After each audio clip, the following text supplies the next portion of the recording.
Broadcasting live from the Albay PIO News Center, providing you the most exclusive news update from all over the province. This is News at 12. News at 12.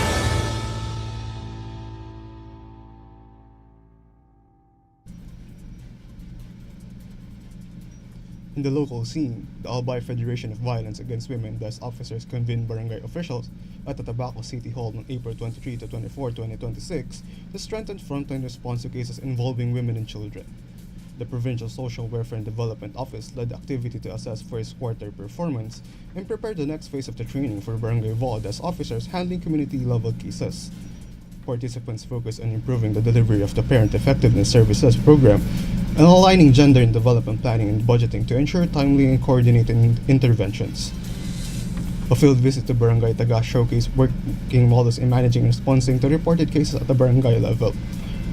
The initiative reinforces the province's efforts to strengthen protection systems and ensure faster and more accessible support services for victims in local communities. In another story, the provincial government of Albay, through the Provincial Agricultural Office, distributed agricultural inputs during the DILG Servicio Caravan at Ginebatan Community College in Barangay Mauroro on April 28, 2026.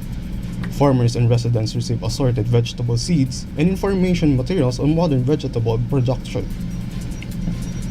The materials provide technical guidance aimed at improving crop yield and promoting sustainable household food production. The Provincial Agriculture Office said the activity is part of efforts to strengthen community resilience against food instability. Officials emphasized that combining access to seeds with practical knowledge can help households develop their own food sources.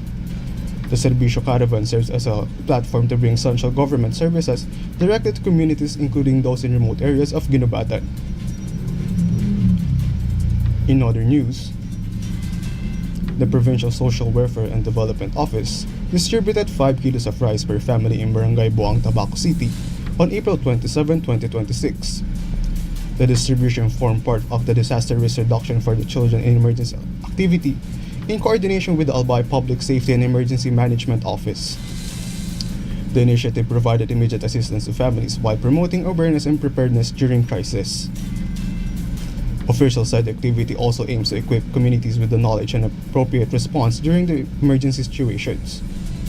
The effort is a part of the ongoing programs to deliver social services and extend support to affected communities. In the national scene, the International Criminal Court is demanding public proof that 6 Filipino lawyers, including Salvador Panalo and Salvador Mediadilla,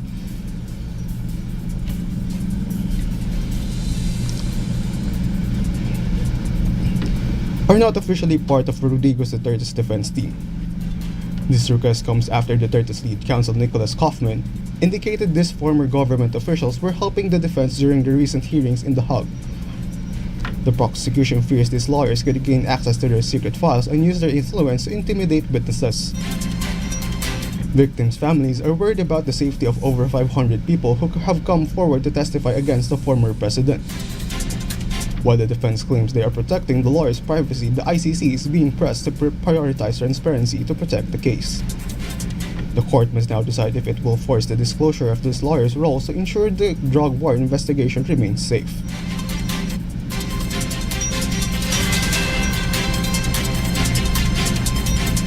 In another story, the Bureau of Fisheries and Aquatic Resources is proposing a higher fuel subsidy program to protect the entire fishing industry from rising oil prices. Before Assistant Director Saldi Perez announced that President Ferdinand Marcos Jr. wants increased assistance for both small fishers and large operators. Under the new plan, municipal fishermen could see their monthly fuel and aid jump from 3,000 to 9,000 pesos. Commercial and aquaculture operators are also included in the proposal with a suggested 10 peso discount for every kilo of fish landed. Officials are now hurrying to finalize these measures to ensure that high gasoline costs do not hit the country's food supply.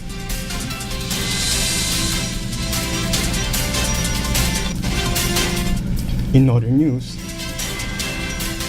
the Philippines is now a regional leader in pension coverage with over 55% of working-age Filipinos enrolled in the system. Data shows the country is outperforming neighbors like Indonesia and China as more workers enter formal social protection programs.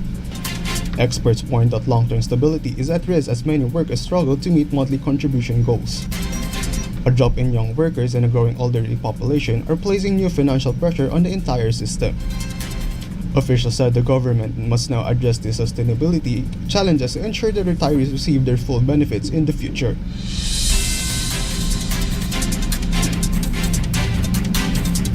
In the news outside the country,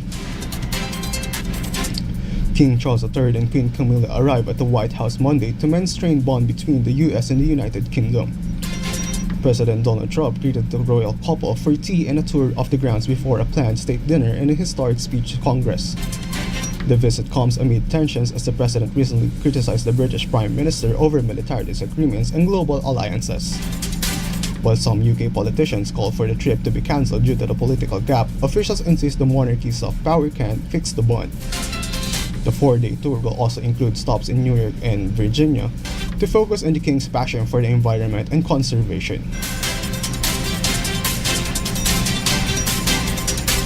In another story, Tehran's envoy to the United Nations said the Gulf can only be secure if Iran receives guarantees against future US and Israeli attacks. Ambassador Amir Saeed Iravani said the Security Council that lasting peace requires a permanent stop to all aggression against his country. The statement came after dozens of nations condemned Iran for taking control over the Strait of Hormuz, which is crucial for world oil supply. While Iravani criticized the session for ignoring a sea blockade by the United States, calling the actions of the US acts of piracy and terror. The ambassador insisted that international navigation cannot be safe until Iran's sovereign rights and interests are fully respected by all nations.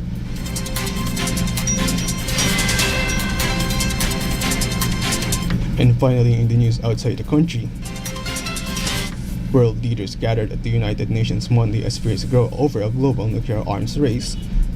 Secretary General Antonio Guterres warned that global trust is wearing thin while nations quickly accelerate their nuclear programs.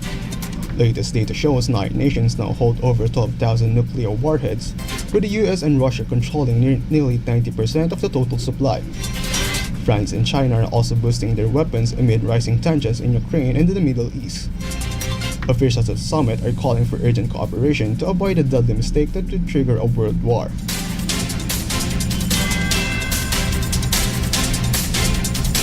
That's news at 12 at April 29, 2026. We'll be back tomorrow for more news updates. Thanks to our news writers, Eliza Tripolka, Naomi Ruth Hernandez, and LJ Lorejo. And on the technical side, Chad Bobis, our Provincial Information Officer, Marty Gonzalez, under the supervision of our Governor, Governor Noel E. Rizal. I am Angelo Ignacio, Albay PIO intern. Thank you for subscribing. Albay in my heart.